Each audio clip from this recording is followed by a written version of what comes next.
दुविधा में गेंदबाजी में बदलाव, सुनील राव आए हैं। प्रिंस खेल रहे हैं 32 पर, सचिन जोशी 25 और 11 अतिरिक्त रन, यानी 15% रन यहाँ पर, तकरीबन 15% रन एक्स्ट्रास के तौर पर आए हैं।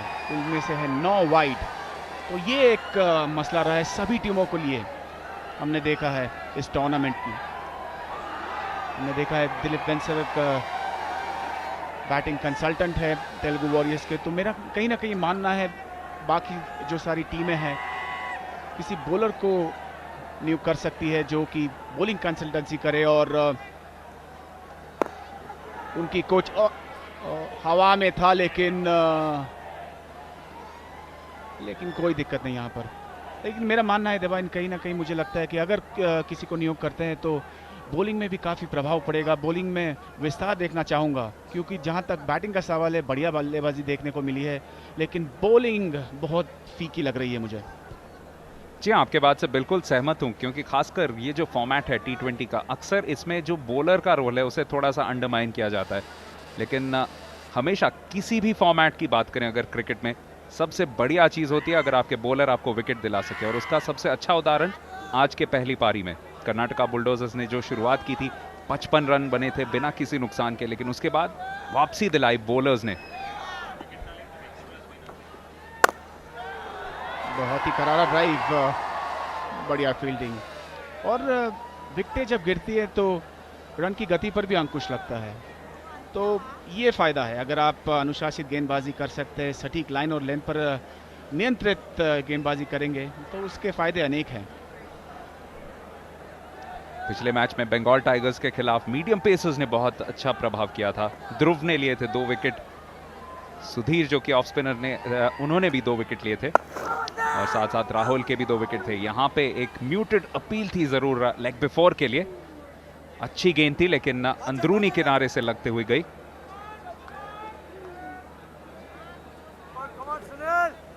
फिलहाल अच्छा ओवर चलता हुआ सुनील का, सिर्फ 3 गेंदों पर 3 रन, हर गेंद पे 1 सिंगल।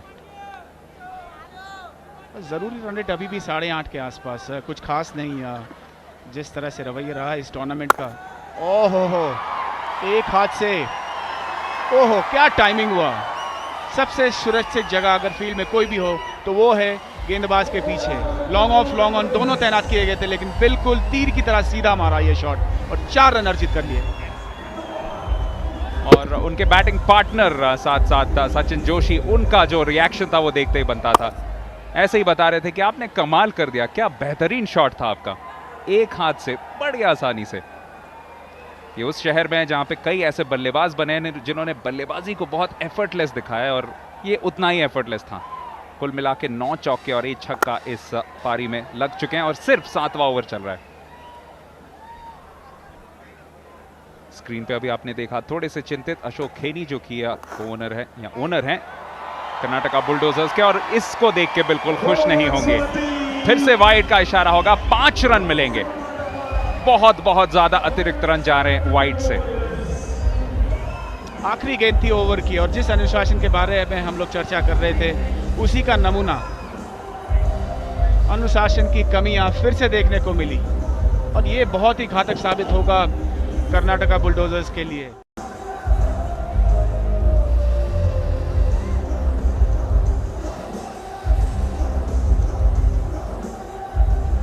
7 ओवर के बाद 66 पे 2 थे कर्नाटका बुलडोजर्स, उसके मुकाबले 82 बिना किसी नुकसान के, और उन 82 रनों में से अतिरिक्त रन रहे हैं 16। तो बिल्कुल अच्छी अनुशासित गेंदबाजी नहीं कर पाए हैं कर्नाटका बुलडोजर्स, लेकिन कोई क्रेडिट हम नहीं छीन सकते, खासकर सचिन और प्रिंस ने जिस तरीके से बल्लेबाजी किया। देवांग, बल्लेबाजी में अनुशासन देखने को मिला है, और बड़ी आसानी से रन बन रहे हैं। देखिए कोई जोखिम नहीं ले रहे हैं, इंतज़ार कर रहे हैं सही गेंदों का, और जब भी खराब गेंदबाजी होती है तब उसका भरपूर फ़ायदा लेते हुए। और यहाँ पर गेंदबाजी में बदलाव, राहुल आए हैं। देखना होगा आज अपनी टीम के लिए हीरो बन पाते हैं कि नहीं। फिल्मों में तो कई बार हमने देखा है ऐसे ऐसे मुकाम पर आते हैं और हीरो बन जाते हैं, लेकिन आज फिर से हीरो बनने का मौका है उनके पास। और वो जब बल्लेबाजी कर रहे थे तब उन्हें आउट किया था सचिन जोशी ने एक बेहतरीन रिटर्न कैच के साथ, और तब पूरा रुख बदल गया था पारी का। उससे पहले 55 रन बने थे बिना किसी नुकसान के, तो वही उम्मीद रहेगी कि उसी तरीके की एक मैच टर्निंग स्पेल यहाँ पे कर पाएं। पिछले मैच में बहुत अच्छी गेंदबाजी की थी, 31 रन देके 2 विकेट लिए थे बंगाल टाइगर्स के खिलाफ। आपको अच्छा लगा ना, बंगाल टाइगर्स के विरुद्ध 2 विकेटें ली थी। देवन, आप भी बंगाल से ताल्लुक़ रखते हैं, मैं भी बंगाल से ताल्लुक़ रखता हूँ, और कहीं ना कहीं यही सोच रही है मेरी भी, और यही भी कामना रहेगी कहीं ना कहीं कि बंगाल टीम और बेहतर करे। अभी भी एक मैच बाकी है। और एक दिलचस्प चीज़ है इस पूरे triple x energy drink CCL powered by Parle 2020 cookies के बारे में कि 8 में से 4 टीमें दक्षिण भारत से, उनमें से 3 सेमीफाइनल्स में आ चुकी हैं, और चौथी भी जो है केरला स्ट्राइकर्स, जो आज के दूसरे मुकाबले में खेलेगी यहाँ पे हैदराबाद में, वो भी बहुत मजबूत टीम है। तो आपको ये भी बताता है, बहुत अच्छी गेंद, कि एक स्पोर्टिंग कल्चर जो है साउथ ऑफ इंडिया में, वो बहुत बड़ी चीज़ है। इसे एम्यूलेट करना बहुत ज़रूरी है पूरे भारत को। बिल्कुल, और ये खेल जितना लोकप्रिय है सभी जानते हैं, लेकिन आपने जिस प्रथा के बारे में कहा कि साउथ में खास तौर पर खेल को काफ़ी प्राथमिकता दी जाती है। स्वीप करना चाहते थे, थोड़ा सा जोखिम लिया, लेकिन यहाँ पर गेंदबाज की तारीफ करनी चाहिए। ज़्यादा तेज़ी से गेंदबाजी नहीं कर रहे हैं यहाँ पर, और धीमे से गेंदबाजी कर रहे हैं, चतुराई दिखा रहे हैं, चालाकी से गेंदबाजी कर रहे हैं, और अब तक केवल 2 रन बने हैं इस ओवर में। उस उत्तर और दक्षिण भारत के बीच में जो कंपैरिजन हम कर रहे थे, उसी बारे में एक और चीज कहूंगा। एक और बहुत अच्छी गेंद, यहाँ पे LBW की अपील, और वो विकेट जिसकी तलाश थी। बेहतरीन ओवर यहाँ पे किया है, और राहुल ने अपना बदला चुका लिया है।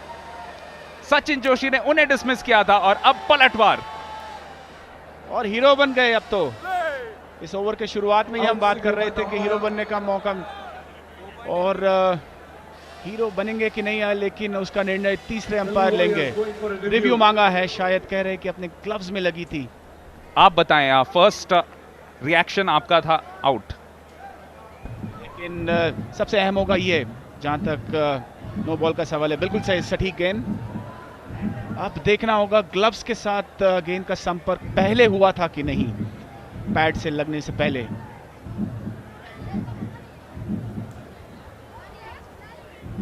और मेरा मानना है ये आउट,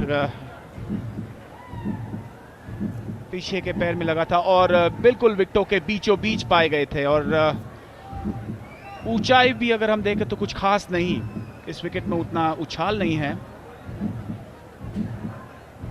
थोड़ा सा जोखिम उठाया था, और लग रहा है यहाँ पर थर्ड अंपायर शायद लाल बटन दबाएंगे।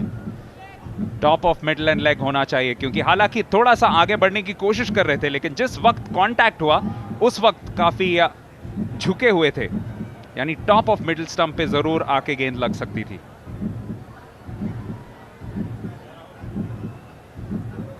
और जब गेंद जा रही थी बल्ले के पास तो कोई आवाज नहीं आया, मुझे तो आवाज नहीं आया, लेकिन देखना होगा कि मेरे कान और अंपायर के कान मिलते जुलते हैं ना, और बिल्कुल मिलते जुलते हैं। आउट करार दिया गया, और बिल्कुल सही निर्णय। पहला झटका यहां पर लगा।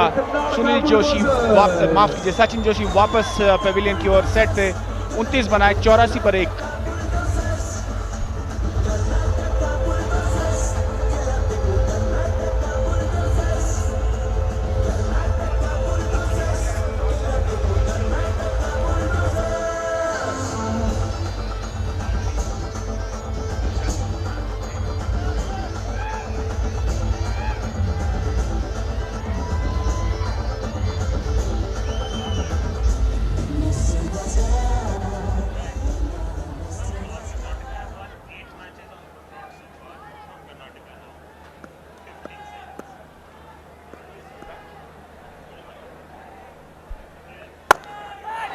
और पलटवार यहां पर पहली गेंद पर, लेकिन 1 रन मिलेगा। ओवर समाप्त, 85 1 विकेट के नुकसान पर।